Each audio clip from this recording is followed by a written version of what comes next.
Hello, and welcome to Flip the Coin Onto Its Edge. I'm your host, Michael Papa Newton. We work, we raise families, we may engage in marriage. We must have times of having our own fun and excitement. All these pull at us psychologically like four strong horses of responsibility, tethered to our limbs and pulling in four different directions. No wonder we don't have the opportunities to study the classics of philosophy, spirituality, religion, and the holy books of other religions not dominant in our culture and regions. Fortunately, since college, I find these topics, plus science and mythology, fun and entertaining for my mind. For over 20 years, I've studied these topics and the various holy books of the major religions to make myself a better person, not a better Christian, Buddhist, or Muslim. In this episode, I conclude season 2 by sharing my reasons and hopes for how the season could inspire others. We'll explore the balances in the lives of Jesus and Buddha and delve into the theories of past authors who studied these divine figures, uncovering their perspectives. Now, let's begin our journey.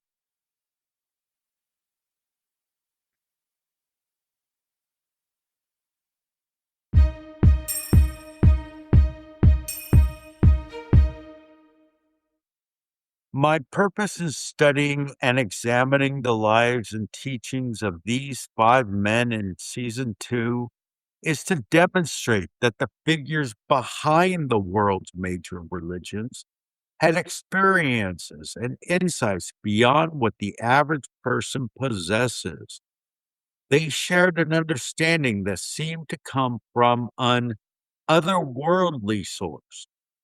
This knowledge was communicated to disciples and others seeking a better path in life. The aim is to show that the core teachings of these enlightened individuals originate from the same universal intelligence discussed in season 1, which imparts its understanding to everyone on earth, regardless of sect or group. No religion is exclusive. No single sect holds a monopoly on truth. This universal intelligence appreciates diversity, observing the world, people, plants, animals, rocks, reveals a variety in all groups and subgroups. It stands to reason that this intelligence would not create only one way for a reasoning species to receive its message. It has provided guidance for living a good, fulfilling life dressed in forms suited to different cultures and peoples. If any of the leaders mentioned resonate with you, study their teachings. You are not required to agree with everything. You can even draw from multiple leaders. Follow the path they describe rather than rigid dogma. The journey may be challenging initially or seem demanding, but persistence leads to greater ease and clarity over time. Now, moving on to the lives of Jesus and Buddha. The correspondences in their life stories begin before they are born. In the Gospel of Luke, the angel Gabriel acts as God's messenger, proclaiming that Mary will bear a child who will be called the Son of the Most High. Buddha's birth, according to 2nd century Daegu Nikaya, is attended by devas who say to Queen Maya, "Rejoice, a mighty son has been born to you." Here are two cultures as diametrically opposed as the Orient and the Occident. And yet, as we delve deeper into the traditional biographies of Jesus and Buddha, the birth parallels, rather than appearing quaintly coincidental, become increasingly specific.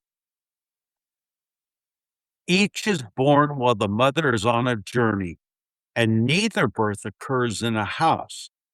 Heralds are present on both occasions, and they do very similar things, sing praises and announcing that a great event has occurred, identifying the parents and prophesying the child's glorious future. The correlation among these ancient texts are almost eerie, as will become immediately evident in the collections of parallel sayings that follow. Jesus's and Buddha's later teachings are as alike as their Carly biographies, whether speaking of love, material wealth, temptation, or salvation. They were two masters with one message. It shouldn't be surprising then that the philosophies they developed drew them into parallel experiences during their adult years. Neither began his spiritual quest until he was about 30 years old, but both soon encountered trouble with the ruling aristocracy. Buddha, a 5th century BC prince who was heir to a throne in northern India, flouted social convention by consorting with thieves and murderers. Though he was a peasant in 1st century Palestine, an obscure province of the Roman Empire, Jesus was fiercely attacked for eating with sinners and whores. They taught that what is inside a person matters, not his or her outward appearance, and they punctuated their beliefs with action, revolutionizing the religions of their day. Gautama helped to reform Brahmanical rituals, harmful to people and animals. Jesus attacked many temple traditions. Both created religions that minimized class distinctions and eliminated animal sacrifice. The irony in this seems overwhelming when you realize that the new religions they initiated became the defining points for the greatest cultural schism in world history. East is East and West is West. Rudyard Kipling explained, and never the twain shall meet. Buddha created a religion that had no God. Jesus was the very Son of God. To Christians, Buddhism was a pagan religion. And for Buddhists, Christianity was a web of false hopes and dangerous myths. In fact, it wasn't until around Kipling's time that anyone noticed how similar Jesus and Buddha really were. For over 1,800 years, from the birth of Christianity until just over a century and a half ago, the mirror-like nature of their images remained buried in the ancient texts of each religion.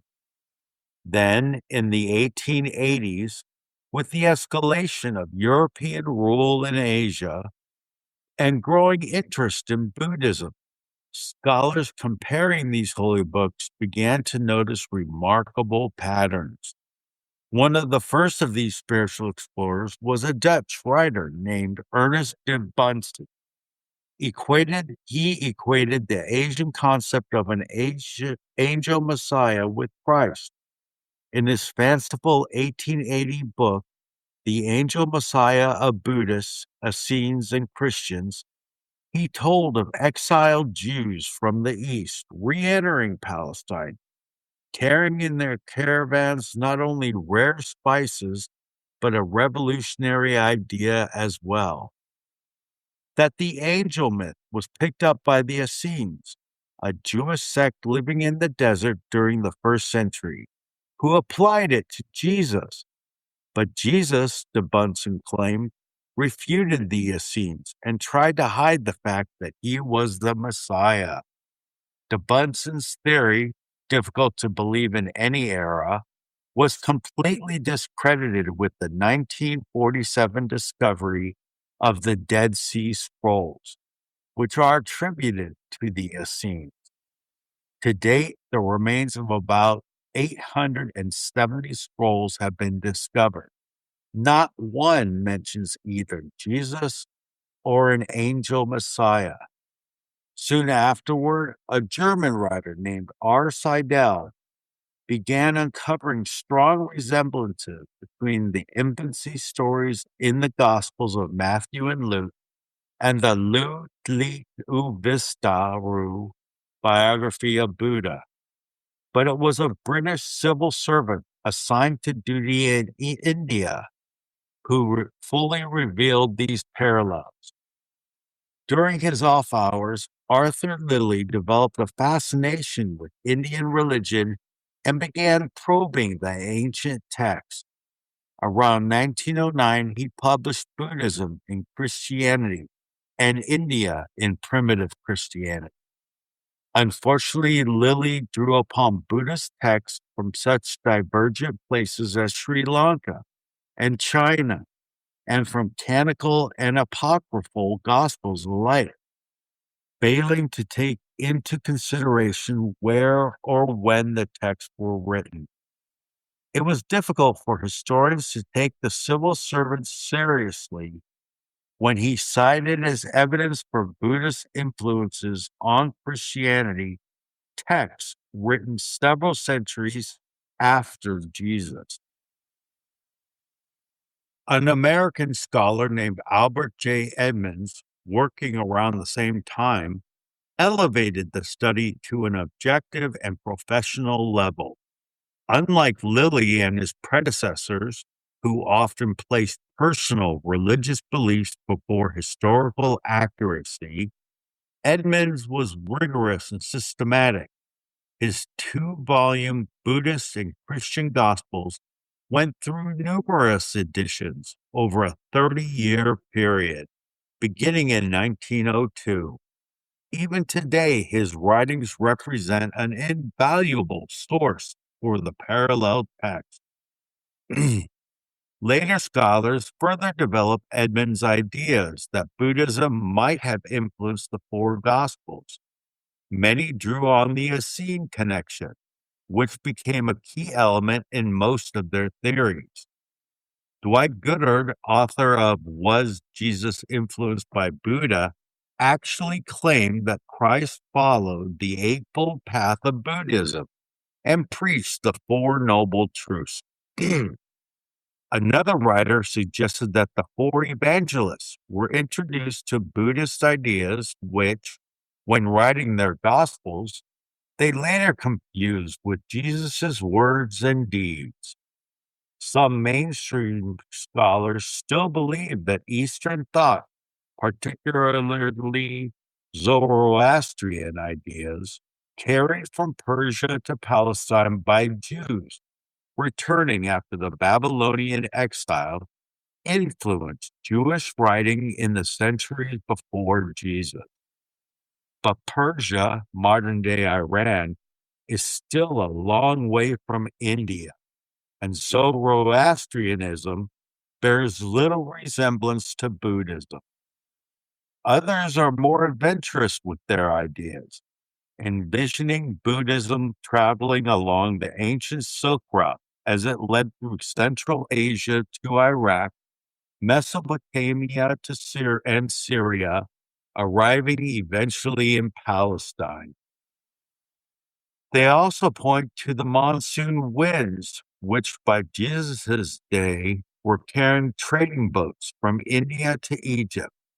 After all, they argue, didn't Alexander the Great conquer part of India in the 4th century BC, exposing the Greeks to Eastern ways? And didn't Jesus grow up in a Greek-speaking world just a few miles from a large Hellenistic city? Roy C. A. Moore discussed this possibility at length in his 1978 book, Two Masters, One Message. Some scholars are still more imaginative, referring to Jesus' adolescence and early manhood as the lost years, and insisting that the New Testament fails to describe this period because Jesus was traveling in India, receiving spiritual instruction from Buddhist monks and yogis. These theories do not stand up to the rigors of historical scrutiny. For example, not one of these researchers bothers to explain why the Jewish historian Josephus and the Roman historians Suetonius and Tacitus, all of whom discuss Jesus, fail in their voluminous writings to once mention Buddhism. To many people, these questions are irrelevant anyway. It is spiritual truth, not historical fact, that matters. As the most recent writings on the parallels indicate, their value may be more in the eternal lessons they contain than in information about who was traveling the Silk Route. Toward that end, two of the world's most venerated Buddhists recently resurrected the parallels, gazing upon them in a religious light. In 1995, the Buddhist author and monk Thich Nhat Hanh published Living Buddha, Living Christ, in which he acknowledges that I touch both of them as my spiritual ancestors. The next year, the Dalai Lama himself drew heavily upon the equivalent text in writing The Good Heart, a Buddhist perspective on the teachings of Jesus. To this great Buddhist leader, the parallels are more vital today than ever before because, as he points out, we live in a world in which cultures are moving ever closer, drawn together not only by economic necessity, but by spiritual realization as well. Both of these men, looking into the many questions surrounding the parallels, hint that the puzzle to which we are seeking an answer is actually a mystery within a mystery. The first is the historical mystery. How could Jesus, living 3,000 miles away and 5 centuries later, espouse the same teachings as Buddha? If historians have no explanation, we are led to the larger mystery, the eternal one. Were Jesus and Buddha spiritual masters, inspired by a single cosmic source, avatars who appeared at different periods in human history bearing the same truth? Perhaps their wisdom was so measureless that each was simultaneously laying the foundation for one of the world's predominant religions and communicating the eternal truths upon which both religions are based. Today, Asian culture overlaps with that of Europe and North America. The world is a pinpoint sphere in space, and continents are drifting together in ways no geologist could ever imagine. Had we read the sacred texts of Buddhism and Christianity a little more closely, we might have realized long ago how similar are both the religions and the cultures. Or maybe we simply have gone back to Kipling's famous poem and continued past the passage in which he proclaims that east is east and west is west, past the line where he predicts that the two will never meet, to a stanza that the 21st century seems to have forgotten, a passage in which the poet ultimately observes that There is neither east nor west, border nor breed, nor birth when two strong men stand face to face, though they come from the ends of the earth.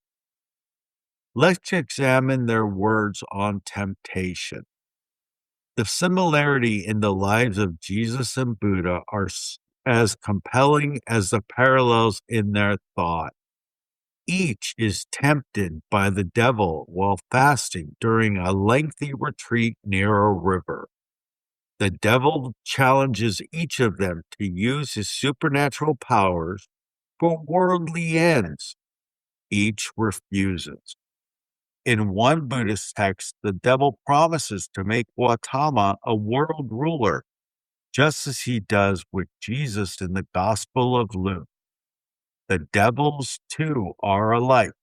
They are lords of death who control an earthly domain and attempt to lure everyone into their web.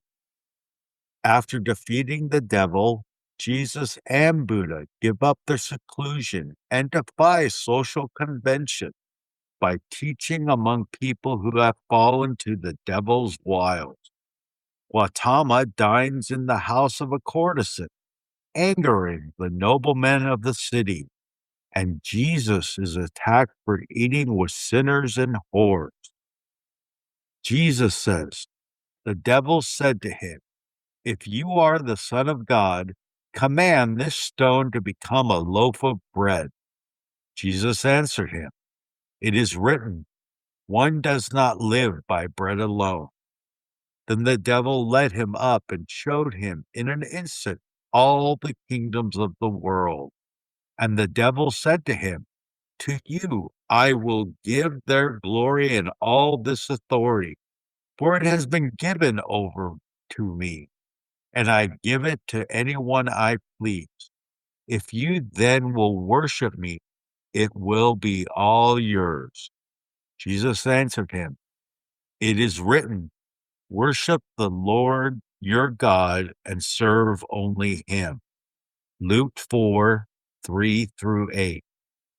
Buddha says, then Mara, the evil one, drew near him and said, "Let the exalted one exercise governance. Let the blessed one rule. Now what, O evil one, do you have in view that you speak this way to me?"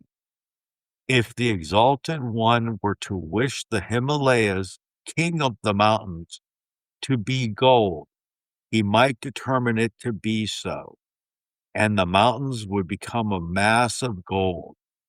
The exalted one responded, "Were the mountains all of shimmering gold, it would still not be enough for one man's wants.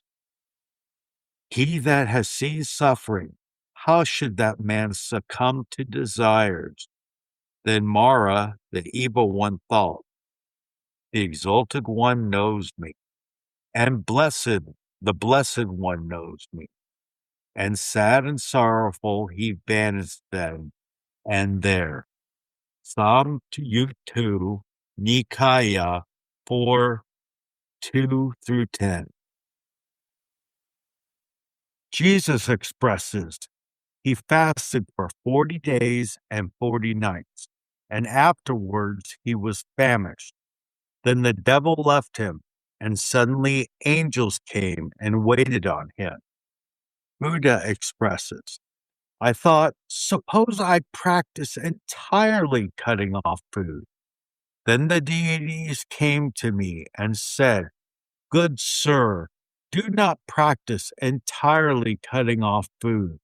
If you do so, we shall infuse heavenly food into the pores of your skin, and you will live on that." Mujhi Mu Nikaya 36:27. Jesus exclaims, one of the criminals who was crucified there kept deriding him and saying, "Are you not the Messiah? Save yourself and us." But the other rebuked him, saying, "Do you not fear God, since you are under the same sentence of condemnation?" And we indeed have been condemned justly, for we are getting what we deserve for our deeds. But this man has done nothing wrong.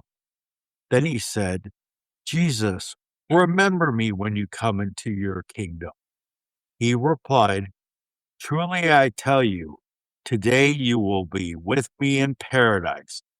Luke 23:39 through 43.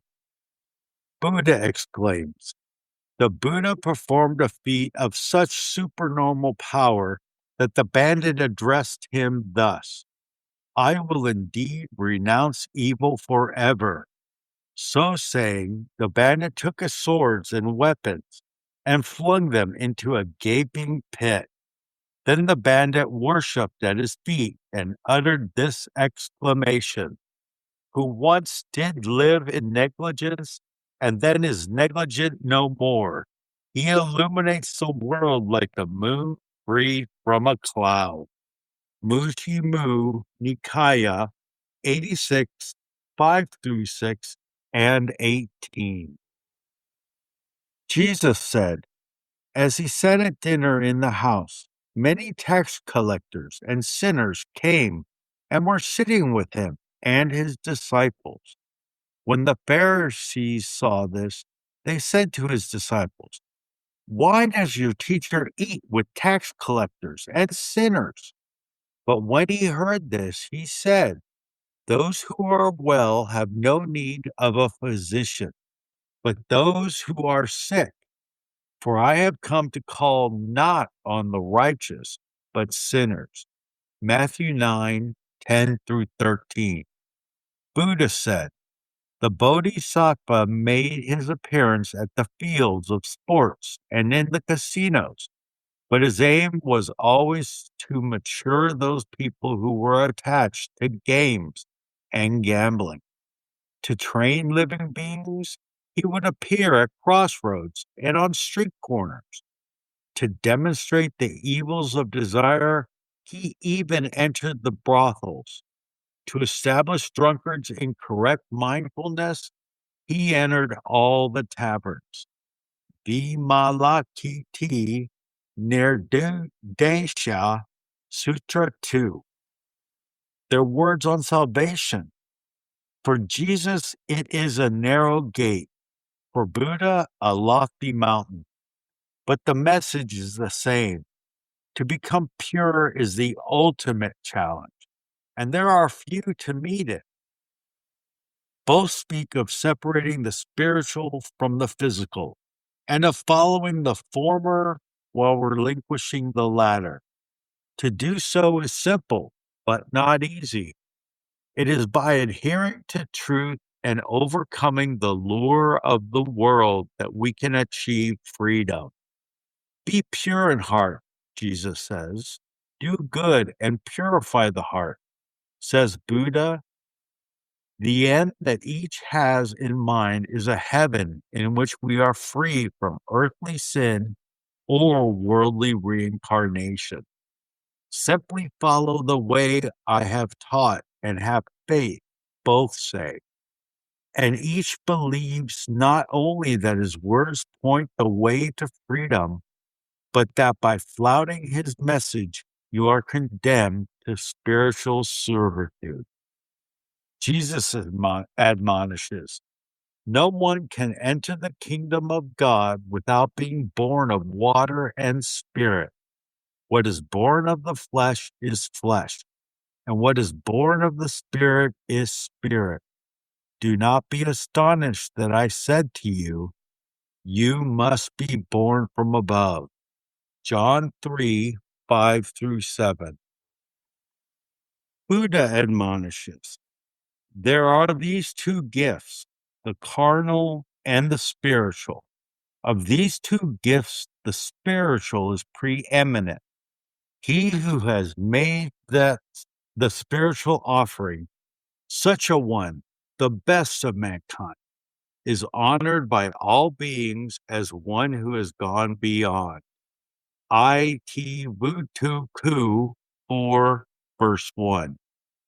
Jesus exclaims, the kingdom of heaven is like treasure hidden in a field. which someone found and hid. Then, in his joy, he goes and sells all that he has and buys that field. Matthew 13:44. Buddha exclaimed, if by giving up limited pleasure one sees far reaching happiness, the wise one leaves aside limited pleasures, looking to far reaching happiness.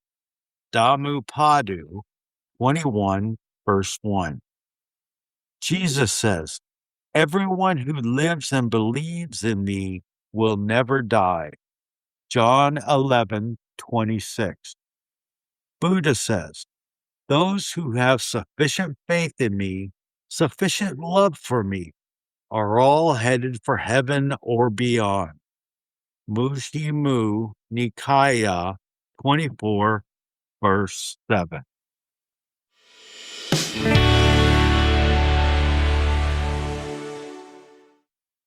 That's all we have time for today, my friend. I appreciate you tuning into this episode. Today we finished season 2 by looking at the lives of Jesus and Buddha and examined some of the explorations in the past of their similarities. Remember, I advise you not to accept everything you hear in this podcast without testing it yourself. It has to resonate with you personally. Believing often carries doubt. The real secret to success is to know the laws of life, not just believe in them. When you take the time to test these laws and principles, you'll come to understand. For your own good, keep an open mind for new ideas. This will help you better understand and evaluate what you're learning. Now we'll have a teaser for season 3.